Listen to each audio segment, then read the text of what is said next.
Hello friends, good evening. Dream Bharat के online classes में आप सब लोगों का स्वागत है। फ्रेंड्स, हम क्लास को पुनः कंटिन्यू करेंगे और आज का जो टॉपिक है हम लोग पढ़ रहे हैं 19वीं शताब्दी का धार्मिक सामाजिक सुधार आंदोलन।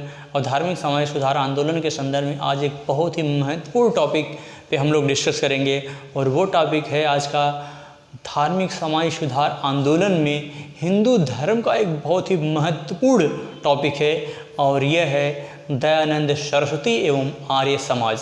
दयानंद सरस्वती एवं आर्य समाज के बारे में आज पूरा डिटेल से हम डिस्कस करेंगे और आधुनिक भारत का यह एक बहुत ही महत्वपूर्ण टॉपिक है। अक्सर जो है यहाँ से एग्ज़ाम में क्वेश्चन कहीं ना कहीं से पूछा जाता है, इसलिए ये टॉपिक बिल्कुल मत मिस करिएगा और हमारे साथ इस टॉपिक को जो है पढ़ते हुए आनंद लीजिए। आइए हम लोग देखिए, जैसा कि आप देख रहे हैं कि मैं बोर्ड पर जो है डायग्राम बना हुआ है और डायग्राम के माध्यम से हम क्लास को कंटिन्यू करेंगे। स्वामी दयानंद सरस्वती और आर्य समाज। सामान्य परिचय, स्वामी जी के सामान्य परिचय के बारे में हम पढ़ेंगे और स्वामी जी बचाव के स्थान पर प्रहार की नीति कैसी थी। स्वामी जी के बचाव के स्थान पर यानी हिंदू धर्म के बचाव के स्थान पर उन्होंने प्रहार की जो नीति अपनाई थी उस पर हम डिस्कस करेंगे। इसके बाद अद्वैतवाद की मायावाद का इन्होंने किस तरीके से खंडन किया, यह सिद्धांत क्या है, इस पर हम चर्चा करेंगे। और इन्होंने धार्मिक सुधार पर किस तरीके से करारा प्रहार किया, धर्म में व्याप्त कुरीतियों पर इन्होंने किस तरीके से करारा प्रहार किया, इस पर हम चर्चा करेंगे। और साथ ही साथ सामाजिक सुधार पर इन्होंने किस तरीके से करारा प्रहार किया, इस पर हम चर्चा करेंगे। शिक्षा के क्षेत्र में स्वामी जी और उनके अनुयायियों का क्या रोल रहा, इस पे हम डिटेल से चर्चा करेंगे। और साथ ही साथ राष्ट्रीय जागरण में स्वामी जी का योगदान क्या था, इस पर हम चर्चा करेंगे। अगर हम स्वामी जी की बात करें तो 1824 ईस्वी में गुजरात के मोरबी रियासत में राजकोट के टंकारा नामक क्षेत्र में हुआ था। और यह एक ब्राह्मण कुल में पैदा हुए थे। बचपन से ही कुशाग्र बुद्धि के पूत के पांव पालने में ही नजर आने लगते हैं, ये तो कहावत तो आपने सुनी ही होगी। 21 वर्ष की अवस्था में इन्होंने घर को छोड़ दिया, यानी कि सत्य की तलाश में, ईश्वर की खोज में इन्होंने 21 वर्ष की अवस्था में घर को छोड़ दिया। एक घटना ने स्वामी जी के जीवन को पूरी तरीके से बदल कर रख दिया। वो घटना थी शिवरात्रि का पर्व था और स्वामी जी ने देखा कि स्वामी जी, हालांकि याद रखिएगा, इनके बचपन का नाम था मूल शंकर। इनके बचपन का क्या नाम था, तो बचपन का नाम इनके था मूल शंकर। अक्सर यहाँ से क्वेश्चन पूछा गया है बचपन के नाम को लेकर के, तो इनके बचपन का नाम जो था वह मूल शंकर था। और इन्होंने देखा कि शिवरात्रि का पर्व था और शिवरात्रि के पर्व पर भगवान शिव के भगवान शिव के मंदिर से यानी कि शिवलिंग जो था उस पर कुछ खाद्य पदार्थ चढ़ा गया था और वह खाद्य पदार्थ जो है एक चूहा लेकर के जा रहा था। तो यह बात स्वामी जी के मन में यह प्रश्न उठा कि जो ईश्वर स्वयं अपनी सुरक्षा नहीं कर पा रहा है, जो ईश्वर स्वयं अपनी सुरक्षा करने में असमर्थ है, वह दूसरों की सुरक्षा कैसे कर सकता है। इसी संदर्भ में जो है उन्होंने 21 वर्ष की अवस्था में 1845 ईस्वी में घर को छोड़ दिया और इनकी मुलाकात घूमते हुए निकले और इनकी मुलाकात जो हुई वह दंडी स्वामी जो है पूर्णानंद से इनकी मुलाकात हुई। और दंडी स्वामी बिरजानंद इनके दो गुरु थे, तो इनकी मुलाकात हुई दंडी स्वामी विरजानंद।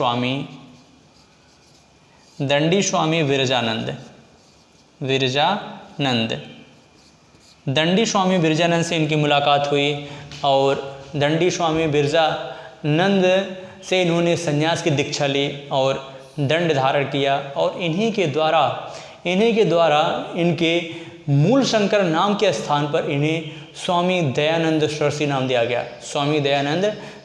नाम दिया गया। और वहीं पर ये रुके नहीं और टहलते हुए 1861 ईस्वी में ये मथुरा पहुँचे और मथुरा में इनकी मुलाकात हुई नेत्रहीन स्वामी पूर्णानंद। इनके दूसरे गुरु कौन थे, नेत्रहीन स्वामी पूर्णानंद। नेत्रहीन स्वामी पूर्णानंद से इनकी मुलाकात हुई, पूर्णानंद से हुई और पूर्णानंद को ही इन्होंने अपना गुरु बनाया और उनसे जो है इन्होंने वेदों की यानी कि वेदों के दर्शन का इन्होंने ज्ञान प्राप्त किया या भारतीय दर्शन का इन्होंने ज्ञान प्राप्त किया। और भारतीय दर्शन का ज्ञान प्राप्त करते हुए चूँकि स्वामी जी और उनके गुरु स्वामी बिरजानंद जो थे, स्वामी पूर्णानंद ये दोनों लोग ही पाश्चात्य शिक्षा से अप्रभावित थे तथा वेदों को ही भारत का आधार स्तंभ मानते थे या शुद्ध वैदिक परंपरा में विश्वास रखते थे और वेदों को ही भारत के उद्धार का आधार स्तंभ मानते थे। और इसी संदर्भ में टहलते हुए वह इसी तरीके से प्रचार प्रसार करते हुए वह 1867 ईस्वी में कहाँ पहुँचे, तो 1867 ईस्वी में वो हरिद्वार पहुँचे, उत्तराखंड के हरिद्वार में पहुँचे 1867 ईस्वी में। बचाव के स्थान पर प्रहार की नीति क्या थी? बचाव के स्थान पर प्रहार की नीति क्या थी? तो बचाव के स्थान पर प्रहार की नीति, स्वामी जी पहले ऐसे हिंदू सुधारक थे जिन्होंने हिंदू धर्म के बचाव के स्थान पर या हिंदू धर्म के सुधार के स्थान पर हिंदू धर्म पर जो कुरीतियाँ थी यानी कि जो दूसरे धर्म यानी कि अपने धर्म का प्रचार प्रसार करने के लिए हिंदू धर्म को नीचा दिखा रहे थे, उन सभी जैसे ईसाई जो थे, जितने भी पादरी थे, पादरियों के द्वारा ईसाईयत का बड़े पैमाने पर प्रचार प्रसार किया जा रहा था और बड़े पैमाने पर जो है लालच दे करके जो गरीब और मजबूर वर्ग थे उन्हें कन्वर्टेड किया जा रहा था दूसरे धर्म पर। तो इन्होंने जो है उसके स्थान पर बचाव के स्थान पर प्रहार की नीति अपनाई और प्रहार की नीति अपनाई 1867 ईस्वी में हरिद्वार में इन्होंने पाखंड खंडिनी पताका फहराया। पाखंड खंडिनी इन्होंने पताका फहराया और साथ ही साथ इन्होंने जो है वेदों की तरफ पुनः लौटो का नारा दिया। इन्होंने जो है वेदों की ओर पुनः लौटो का नारा दिया और वेदों की तरफ पुनः लौटने का इनका उद्देश्य था उस वैदिक समाज की ओर जहाँ पर वैदिक समाज में समानता था, जहाँ पर वर्ण व्यवस्था जो थी वह कर्म पर आधारित थी, जहाँ पर किसी प्रकार का भेदभाव नहीं था, जहाँ पर जातिवाद नहीं था, उस वैदिक परंपरा की तरफ या उस वैदिक सनातन धर्म की तरफ लौटने का इन्होंने उल्लेख किया है, न कि उस समाज की तरफ जहाँ पर या उस उत्तर वैदिक काल समाज की तरफ जहाँ पर वर्ण व्यवस्था जो थी वह जन पर आधारित थी। इस आधार पर इन्होंने नारा दिया कि वेदों की ओर पुनः वेदों की ओर लौटो का नारा जो है किसके द्वारा दिया गया था, तो वह स्वामी दयानंद सरस्वती के द्वारा ही दिया गया था। और इसके बाद देखेंगे तो धार्मिक अद्वैतवाद के मायावाद का खंडन इन्होंने किया है और साथ ही साथ इन्होंने अद्वैतवाद के मायावाद के खंडन किया और इन्होंने प्रकृति के नियतिवाद का भी खंडन किया और पुनर्जन्म तथा कर्मवाद में इनका विश्वास था। पुनर्जन्म और कर्मवाद में इनका विश्वास था। ये प्रकृति को सत्य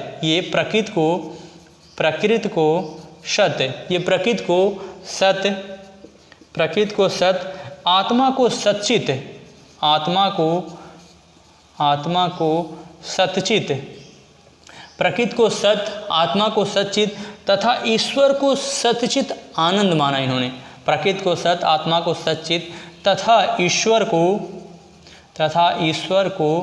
सच्चित आनंद माना। इन्होंने ईश्वर को सच्चित आनंद माना और साथ ही साथ जो है इन्होंने प्रकृति के नियतवाद का भी इन्होंने खंडन किया और पुनर्जन्म तथा कर्मवाद में इनका पूर्ण विश्वास था। शुद्ध वैदिक परंपरा में विश्वास रखते थे, सनातन धर्म में विश्वास रखते थे और वेदों को ही भारत के उद्धार का आधार मानते थे स्वामी जी। ऐसे सनातनी थे स्वामी जी। इसके बाद देखेंगे तो धार्मिक सुधार पर करारा प्रहार। उस समय ये जो दौर, जिस दौर में स्वामी जी थे, उस समय समाज में बहुत ढेर सारे जो है धार्मिक कुरीतियाँ व्याप्त थी। समाज में व्याप्त कुरीतियों पर प्रहार करने के उद्देश्य से, समाज में व्याप्त कुरीतियों पर प्रहार करने के उद्देश्य से स्वामी जी ने कर्मकांड पर प्रहार किया। कर्मकांडिता उस समय अपने चरमोत्कर्ष पे थी। कर्मकांडिता स्वामी जी के समय अपने चरमोत्कर्ष पे थी, तो इन्होंने कर्मकांड पर इन्होंने करारा प्रहार किया। बाह्य आडंबर पर इन्होंने बाह्य आडंबर का विरोध किया। बाह्य आडंबर का इन्होंने विरोध किया। साथ ही साथ इन्होंने मूर्ति पूजा का भी विरोध किया। मूर्ति पूजा का भी इन्होंने विरोध किया। मूर्ति पूजा का भी इन्होंने विरोध किया। तंत्र मंत्र का भी इन्होंने विरोध किया।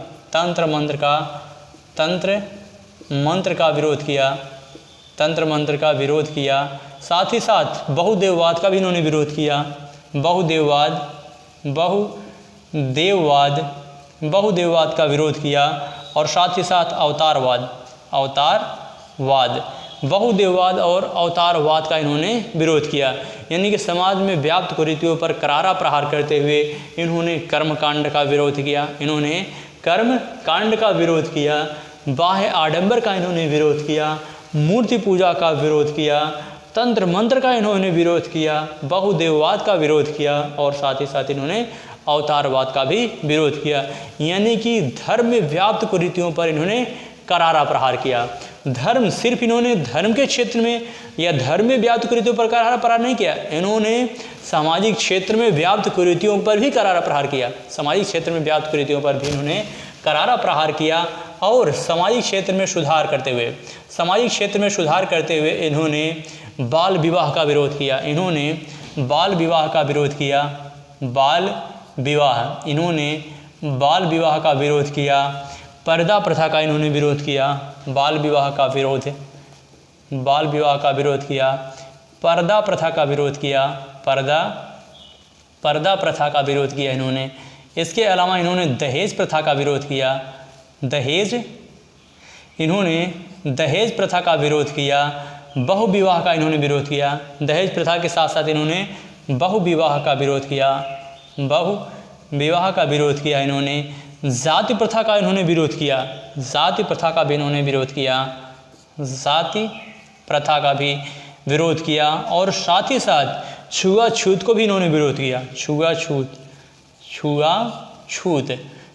का भी इन्होंने विरोध किया। यानी कि समाज में व्याप्त कुरीतियों पर इन्होंने करारा प्रहार किया। और समाज में व्याप्त कुरीतियों पर करारा प्रहार करते हुए इन्होंने बाल विवाह का विरोध किया। पर्दा प्रथा का इन्होंने विरोध किया। दहेज प्रथा का विरोध किया। बहुविवाह का इन्होंने विरोध किया। साथ ही साथ जाति प्रथा का विरोध किया और छुआछूत का विरोध किया। 1875 ईस्वी में स्वामी जी ने आर्य समाज की स्थापना की।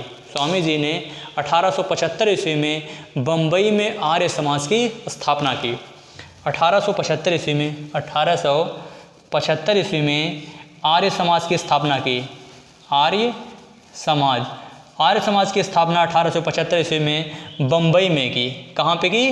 तो 1875 ईस्वी में बम्बई में आर्य समाज की स्थापना की। 1878 ईस्वी में इन्होंने इसका मुख्यालय 1878 ईस्वी में इन्होंने आर्य समाज का मुख्यालय 1878 ईस्वी में आर्य समाज का मुख्यालय इन्होंने लाहौर स्थानांतरित किया।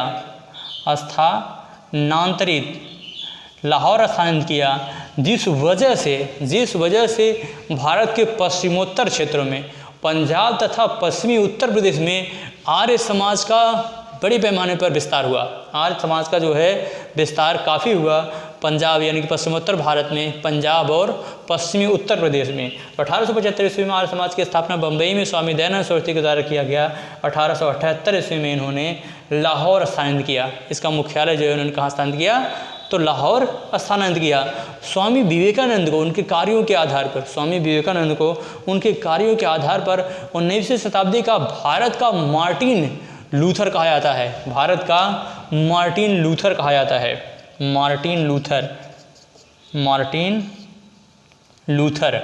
मार्टिन लूथर जो है स्वामी दयानंद सरस्वती को मार्टिन लूथर के नाम से जाना जाता है। शिक्षा के क्षेत्र में स्वामी जी और उनके अनुयायियों का योगदान। इससे पहले ही हम थोड़ा सा और बात कर लेते हैं। स्वामी जी पहले ऐसे व्यक्ति थे, स्वामी जी पहले ऐसे व्यक्ति थे जिन्होंने जो है स्वराज शब्द का उल्लेख किया, जिन्होंने स्वराज शब्द का उल्लेख किया, इन्होंने स्वराज शब्द का उल्लेख किया। स्वराज शब्द का प्रयोग सबसे पहले किसने किया था? तो स्वराज शब्द का सबसे पहले प्रयोग जो है वह किसने किया था? तो स्वामी दयानंद सरस्वती ने किया था। हिंदी को राष्ट्रभाषा स्वीकार किया। हिंदी को इन्होंने राष्ट्रभाषा स्वीकार किया। साथ ही साथ इन्होंने शुद्धि आंदोलन चलाया। शुद्धि आंदोलन क्या था? शुद्धि आंदोलन किसके द्वारा चलाया गया था? तो शुद्धि आंदोलन स्वामी दयानंद सरस्वती के द्वारा चलाया गया था, क्योंकि उस समय ईसाई पादरी जो थे वो बड़े पैमाने पर पैसा का लालच देकर के जो है निम्न जाति के भारतीयों को वह ईसाई धर्म में कन्वर्ट कर दे रहे थे, ईसाई धर्म में कन्वर्ट कर रहे थे बड़े पैमाने पर। तो स्वामी विवेकानंद ने, स्वामी दयानंद सरस्वती ने, उन्होंने जो है बचाव के स्थान पर प्रहार की नीति अपनाई और साथ ही साथ उन्होंने शुद्धि आंदोलन चलाया। और शुद्धि आंदोलन यानी कि चलाने का उद्देश्य था कि यानी जो ईसाई धर्म ग्रहण के लिए थे उनको पुनः हिंदू धर्म में वापसी के लिए उन्होंने क्या किया कि पुनः हिंदू धर्म में वापसी के लिए उन्होंने शुद्धि आंदोलन चलाया। गाय की सुरक्षा के लिए जो है उन्होंने गौ रक्षणी समिति बनाई। गाय की सुरक्षा के लिए इन्होंने गौ रक्षणी समिति बनाई। गौ रक्षणी समिति बनाई और साथ ही साथ इन्होंने सबके यानी कि वेदों को शिक्षा ग्रहण करने की, वेद को सभी के लिए शिक्षा ग्रहण करने की इन्होंने वकालत की। वेदों के लिए या वेदों को सभी को पढ़ने के लिए इन्होंने शिक्षा की वकालत की और साथ ही साथ इन्होंने सभी के लिए यज्ञोपवीत धारण करने की वकालत की। यज्ञोपवीत यानी जनेऊ धारण करने के लिए सबकी वकालत की और साथ ही साथ वेदों को सभी को पढ़ने के लिए इन्होंने उसकी भी वकालत की।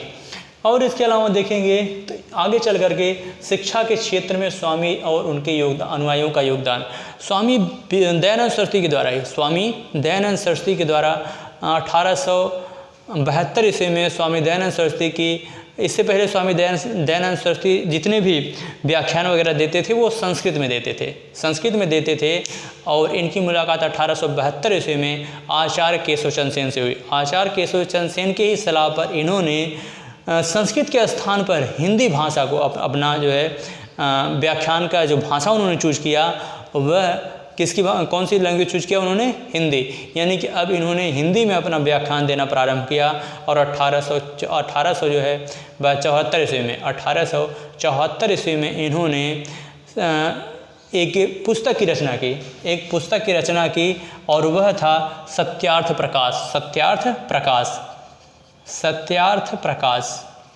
सत्यार्थ प्रकाश की जो है रचना इन्होंने हिंदी में की थी। स्वामी विवेकानंद ने सत्यार्थ प्रकाश की रचना हिंदी में की थी।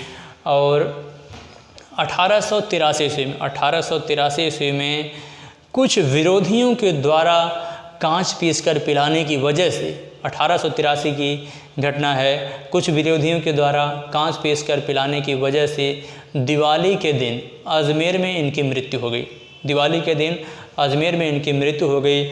और स्वामी जी ने शिक्षा के क्षेत्र में महत्वपूर्ण कार्य किया और उनकी मृत्यु के बाद उनके अनुयायियों में जो है शिक्षा के प्रचार प्रसार को लेकर के यानी कि भाषा को लेकर के मतभेद हो गया।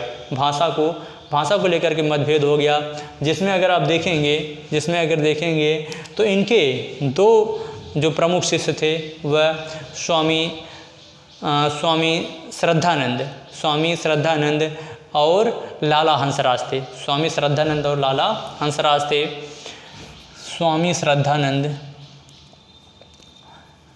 दयानंद सरस्वती के शिष्य, दयानंद सरस्वती के शिष्य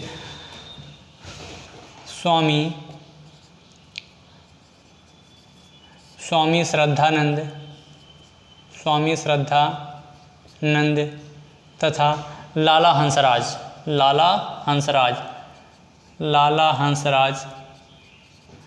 स्वामी दयानंद सरस्वती और लाला हंसराज, स्वामी दयानंद सरस्वती, लाला हंसराज। इसके अलावा लेखराम भी थे, इसके अलावा लेखराम थे। और इसके अलावा इधर देखेंगे तो लाला हंसराज के अलावा लाला लाजपत राय थे, लाला लाजपत राय और लाला हंसराज थे।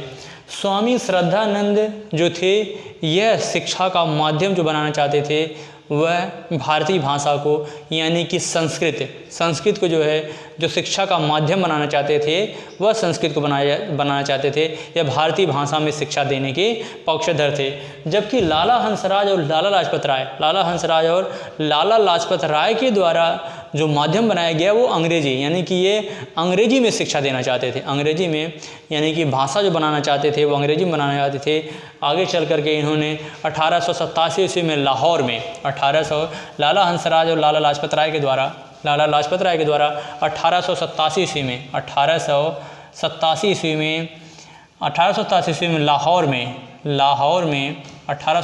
में लाहौर में डीएवी कॉलेज की स्थापना की गई। 1887 ईस्वी में लाहौर में डीएवी दयानंद एंग्लो वैदिक स्कूल, डीएवी कॉलेज की स्थापना कहाँ की गई थी? लाहौर में। याद रखिएगा, इंपॉर्टेंट है, पूछा गया है। डीएवी कॉलेज की स्थापना लाहौर में 1887 ईस्वी में किया गया, लाला हंसराज और लाला लाजपत राय के द्वारा। और इसी डीएवी कॉलेज के ही स्टूडेंट थे भगत सिंह जो थे वो डीएवी कॉलेज के ही स्टूडेंट थे। और फिर आगे चल करके स्वामी श्रद्धानंद और लेखाराम जी के द्वारा 1902 ईस्वी में हरिद्वार के कांगड़ी में गुरुकुल विश्वविद्यालय की स्थापना की। हरिद्वार के आगे चलकर देखेंगे तो 1902 ईस्वी में हरिद्वार के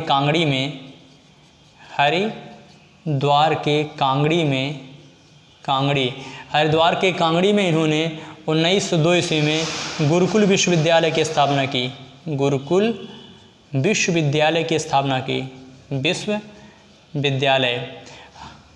हरिद्वार के कांगड़ी में गुरुकुल विश्वविद्यालय की स्थापना जो की गई थी वह किसके द्वारा किया गया था? तो वह किया गया था स्वामी श्रद्धानंद के द्वारा। इसके बाद देखेंगे तो ये शिक्षा के क्षेत्र में इनका योगदान रहा। आगे चलकर देखेंगे तो 1881 ईस्वी में पंडिता रमाबाई के द्वारा 1881 ईस्वी में पंडिता रमाबाई के द्वारा आर्य महिला समाज की स्थापना की गई। पंडिता रमाबाई के द्वारा आर्य महिला समाज की स्थापना कब की गई थी? तो 1881 ईस्वी में आर्य महिला समाज की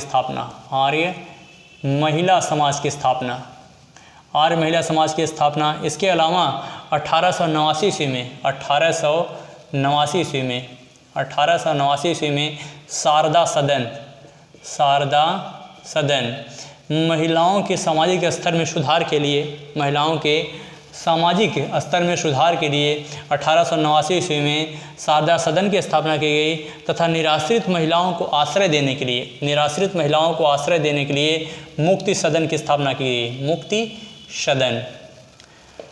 निराश्रित महिलाओं को आश्रय देने के लिए किसकी स्थापना की गई? मुक्ति सदन की स्थापना की गई थी।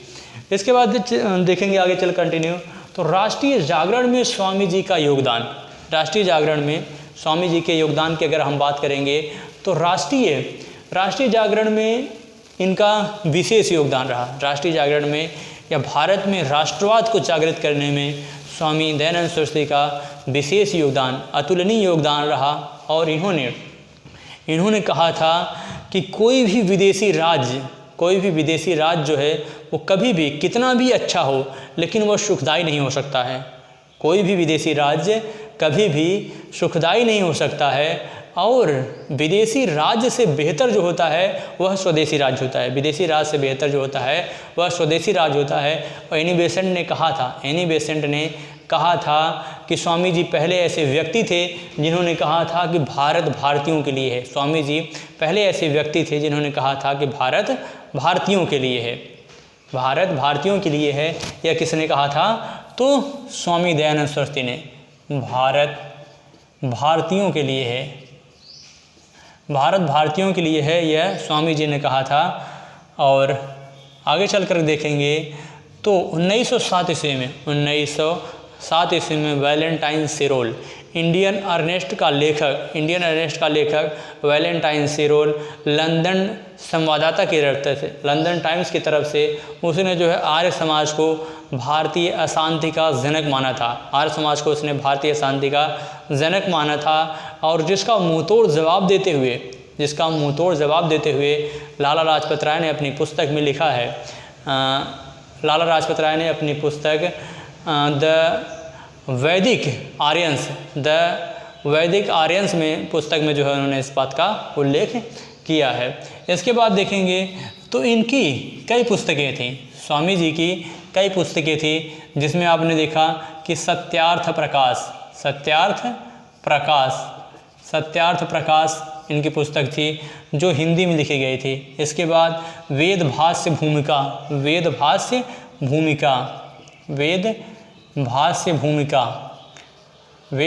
भूमिका इनकी पुस्तक थी। अद्वैतवाद का खंडन, वेदभाष्य भूमिका के अलावा अद्वैतवाद का खंडन,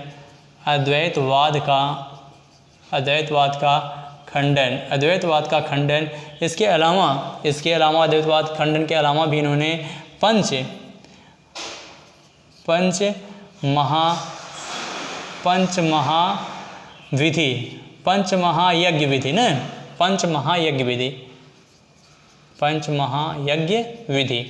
पंचमहायज्ञ विधि जो थी ये इनकी पुस्तक थी।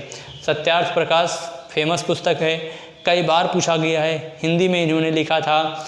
और वेदभाष्य भूमिका इनकी पुस्तक है। अद्वैतवाद का खंडन इनकी पुस्तक है। और पंचमहायज्ञ विधि जो है इनकी पुस्तक है।